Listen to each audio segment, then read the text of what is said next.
নমস্কার, আমি একজন হাউস হাজবেন্ড। এই রে, গেলেন তো থমকে। হাউস হাজবেন্ড জিনিসটা আসলে কি, খায় না গায়ে মাখে? হাউসওয়াইফ যদি বলতাম তারস্বরে সবাই চেঁচিয়ে উঠে বলতেন, ওহো, গৃহবধূ। জানি তো, আমি তেমনই একজন হাউস হাজবেন্ড। জানেন, আমার না কোনো বন্ধু নেই। ছিল একদিন, সব ছিল। বন্ধু ছিল, আত্মীয় ছিল, আজন্ম পরিচিত একটা বাড়ি ছিল, প্রতিবেশী ছিল, রং দোলে পাড়ার ক্লাব ছিল, রকের আগুন আড্ডা ছিল। কিন্তু যবে থেকে বইয়ের টাকায় খায়, তকমাটা লেগে গিয়েছে গায়ে। তবে থেকে চারপাশের চেনা পৃথিবীটা বদলে গিয়েছে হঠাৎ করে। ওরা সরে গিয়েছে। বলা ভালো, আমিই সরিয়ে দিয়েছি। না না, বেকার আমি ছিলাম না। একটা কোম্পানিতে ভালো মাইনের একটা চাকরি ছিল। অ্যাক্সিডেন্টে স্পাইনাল কর্ডে তীব্র আঘাত পেয়ে একটা গোটা বছর যখন কেটেছে অপারেশনে, টেবিলে টেবিলে আমার সেই পরিচিত মানুষজন কেউ এসে জিজ্ঞাসা করেনি অপারেশনে কত টাকা খরচ হচ্ছে, আমাদের চলছে কি করে। কিন্তু আজ আঙুল ওঠায় সমানে। আজ আমি যখন বলতে গেলে প্রায় সুস্থই। চায়ের আড্ডায় সেদিন আমার সবচাইতে কাছের বন্ধুটা দেখলাম সবার সামনে বলে উঠল, ভাই, তোকে শতকোটি প্রণাম। বউ কর্পোরেট, টাকা আনছে, রাত বিরেত শিফট শেষে বাড়ি ঢুকছে, আর তুই বাচ্চা সামলাচ্ছিস। সাবধান, কোনোদিন নিজের ভেবে অন্যের বাচ্চাও সামলাতে হতে পারে। সেদিন থেকে আমার আর কোনো বেস্ট ফ্রেন্ড নেই, শুধু প্রিয় বন্ধু। কি বলছি, চায়ের দোকানেই সেই হাফ প্যান্ট পরা বয়সের বন্ধুগুলোর নোংরা ইঙ্গিতপূর্ণ হাসির শব্দ শোনার পর আমার আসলেই আর কোনো বন্ধু নেই। দেবারতী গোস্বামী, যে কলিগদের সাথে রেস্টুরেন্টের পর লম্বা একখানা বিল কতবার মিটিয়েছি, তার ইয়াত্তা নেই।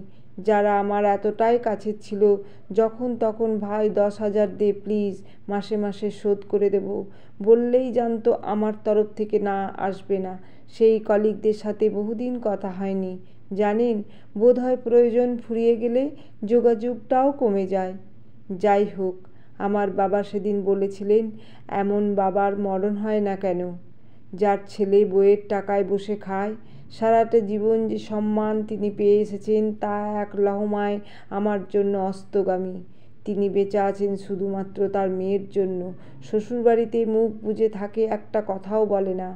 রান্নাঘর আর নিজের ঘর ছাড়া তার নাকি আলাদা কোনো পৃথিবী নেই। এমন করে মেয়ে মানুষ করতে হয় গর্বে, তখন তার বুকটা ফুলে ওঠে। বাবাই বলেছিলেন আলাদা থাকতে। মৌ মানে আমার স্ত্রী ভীষণ কান্নাকাটি করেছিল, মানে যেতে চায়নি। নিজের বাবা নেই তো। জানেন, সেদিন থেকে বাবার সাথে আগের মতন সম্পর্কটা আর নেই। কেমন যেন লাগে কথা বলতে, সামনে এলেই কুঁকড়ে যায়। মা অত বোঝে না তো, তার একটাই চিন্তা আমার মতন অপদার্থটা ভালো আছে কি না। আমার ছোট কাকিমা মহিলা সমিতির একজন বড় নেত্রী। ছোট থেকে ভীষণ গর্ব হতো, এমন একজন হেভিওয়েট ব্যক্তিত্ব আমার কাকিমা। কি রাশভারী মহিলা, সবার অধিকারের জন্য লড়াই করা সেই ছোট কাকিমা একদিন আমায় বলেছিল, শোনো, ভাবছি বাড়িতে এবার পৌষ কালী পুজোটা ধুমধাম করে করব। বলছি কি বাবু, কাউকে বলিস না, তুই কিছু করিস না, বলবি ওয়ার্ক ফ্রম হোম। বুঝিসই তো, একটা প্রেস্টিজের ব্যাপার। কাকিমার জার্নালে একটা লেখা খুব হিট করেছিল, ছেলেরা যদি গামছা পরে পাড়ার মোড়ে স্নান করতে পারে, মেয়েদের ওপেন বিকিনি পরতে কিসের প্রবলেম। আজ এত বছর পর এত মোটা মোটা বই পড়েও যেটা জানতে পারিনি, আজ জানলাম। একটা পুরুষের পক্ষে অর্থ ছাড়া জীবনটা বোধহয় পুরোটাই অর্থহীন। পুরুষ কি, বোধহয় প্রতিটি মানুষের জন্যই। আমি চাইলে এখনও একটা চাকরি পেতে পারি। আমার এক্সপিরিয়েন্স আমায় সেই সুযোগ দেবে আমি জানি। কিন্তু সত্যি বলতে কি, আমি চেষ্টা করিনি। মৌ মানে আমার স্ত্রী আইটিতে আছে, বড় ব্যস্ত, তাই সংসারে আর 4 বছরের সন্তানের দায়িত্বটা না হয় আমিই নিলাম। আজ বুঝি, বুঝলেন, আমার কম্পিউটারের সামনেই চোখ আটকে বসে থাকার চাইতে হাউস ম্যানেজমেন্ট কোনো অংশে সোজা নয়। কখন যে সময় কেটে যায় বুঝতেই পারি না। আমি আজকাল অনলাইনে কোচিং দেওয়া শুরু করেছি। সংসার সামলে নিজের হাত খরচ আর আমার মেয়েটার আবদারগুলো মিটিয়েও সংসারে কিছু কন্ট্রিবিউট করতে পারি। এই হাসছেন তো? সংসার সামলে এই ব্যাপারটার মধ্যে কেমন যেন মেয়েলি ব্যাপার আছে, কাইন্ড অফ লেডিস। একদিন আমার মেয়ে আমায় জিজ্ঞাসা করেছিল, তার মায়ের তো অফিসে উইক অফ আছে, আমারটা কবে? আমি উত্তর দিয়েছিলাম, আমি তো চাকরি করি না মা। বোঝেনি। তার বক্তব্য ছিল, তার মায়ের কাজটা যদি ওয়ার্ক ফ্রম হোম হয় তবে আমার কাজটাকে কেন ওয়ার্ক ফ্রম হোম বলা যায় না? চিৎকার করে বলতে ইচ্ছে করেছিল, হে মহান শক্তিধর সমাজ, পারলে এই বাচ্চা মেয়েটার প্রশ্নের উত্তরটা দিও। যদি পারো, থাক, দরকার নেই। যার টাকায় বসে বসে খায় তার যখন কোনো অসন্তোষ নেই, আমার পৃথিবীর কাছে নিজেকে প্রমাণ করারও কোনো দায় নেই। আমি মদ খেয়ে বাড়িয়ে ঢুকে বউ পেটানোর মতো পৌরুষ চাইনি কোনো দিনই। আর আজ আমার পৌরুষে যদি আঙুল ওঠে তো উঠুক। একটা বাজে অভ্যেস হয়েছে আজকাল, তর্ক করি না, অল্প হেসেই সরে যাই। যারা জেনে বুঝে আক্রমণ করতে আসে, মেয়ে লিগো যে আমার সামনে আসেনি তা নয়, বারবার নিজে এই ভেবে গুমড়ে মরেছি আমি কতটা ইউজলেস, আমার সংসারটা ভেসে গেল।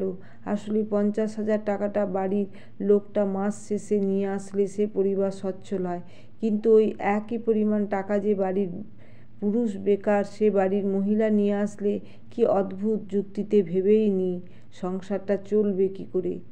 আমি আলাদা থাকি তাই আমার দিকে সমাজের আঙুল যতটা না ওঠে তার চাইতে বেশি ওঠে আমার স্ত্রীর দিকে। আসলে ঘটনাটি কেউ জানতে চায়নি।